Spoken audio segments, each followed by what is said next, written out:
Detalye sa biglaang pagkawala ni Vice Ganda sa It's Showtime at bakit halos 2 linggo na siyang wala. Palaisipan ngayon ang matagal na pagkawala ng unkabaggable host na si Vice Ganda sa noontime show nila na It's Showtime. Halos 2 linggo na kasi itong hindi napapanood, kasama ng iba pang host ng programa.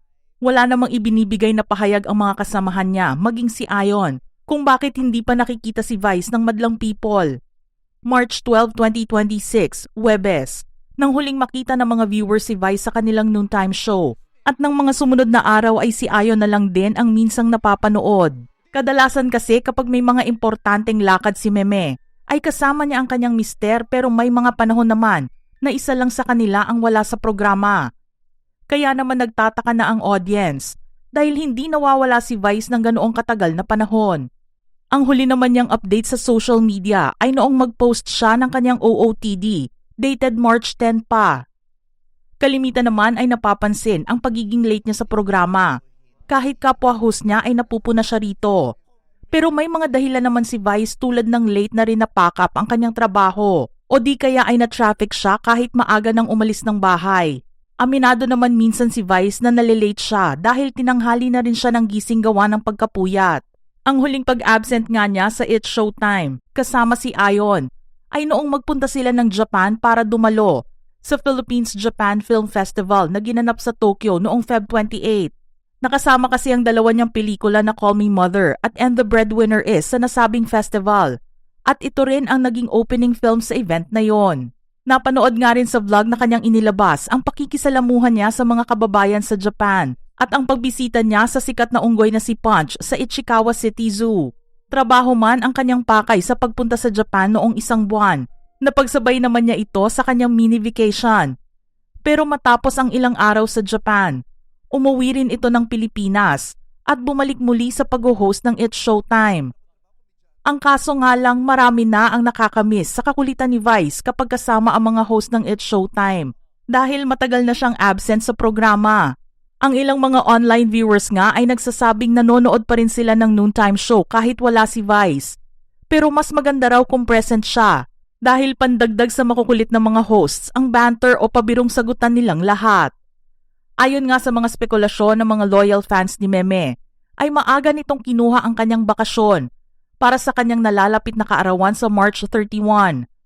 Kapag malapit na kasi ang kanyang espesyal na araw, ay hindi pwedeng hindi siya kumuha ng mahabang bakasyon para naman makapag-relax kapalit ng walang tigil niyang pagtatrabaho. Pero ayon nga sa mga nailabas na balita noon, mas magiging abala na si Vice ngayon dahil sa taping ng programang matagal nang pinag-uusapan na magbabalik. Ito nga ang talk show niyang Gandang Gabi Vice. Kaya walang dapat ikabahala ang mga fans ni Meme dahil nasa trabaho pa rin ito.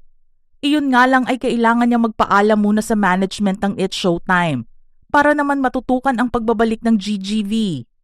Ang kumpirmasyon nito ay mismong nanggaling sa TV host habang sinasabi ang kanyang talumpati sa pagbubukas ng 27th ink blot sa University of Santo Tomas. Sa nasabing event na ginawa noong January, sinabi ni Vice Ganda sa audience na mag-abang sa pagbabalik ng GGV. Ang nasabing announcement ay naibahagi rin ng PR ng ABS-CBN sa Instagram page nito.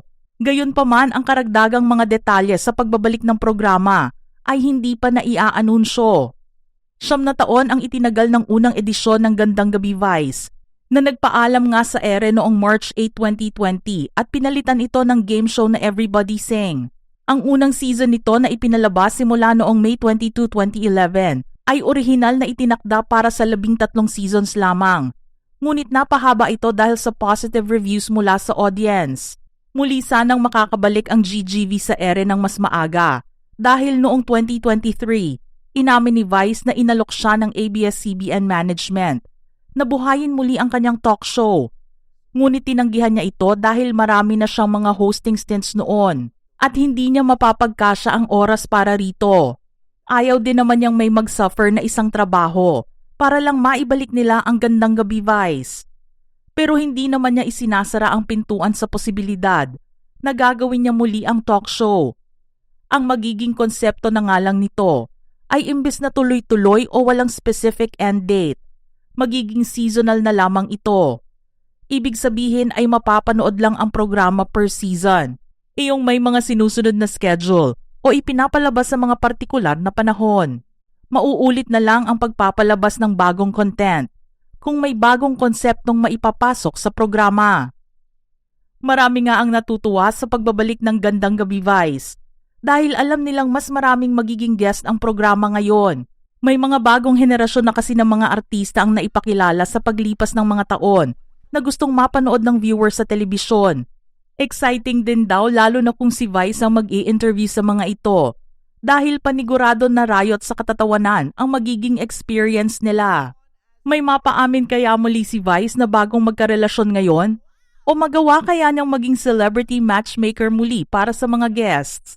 Iyan nga ang pakaaabangan ng mga audience sa muling pagbabalik ng Gandang Gabi Vice na matagal na nilang hinihintay. Mga ka-showbiz peeps, ano naman ang inyong reaksyon sa ating istorya ngayon? Don't forget to comment below.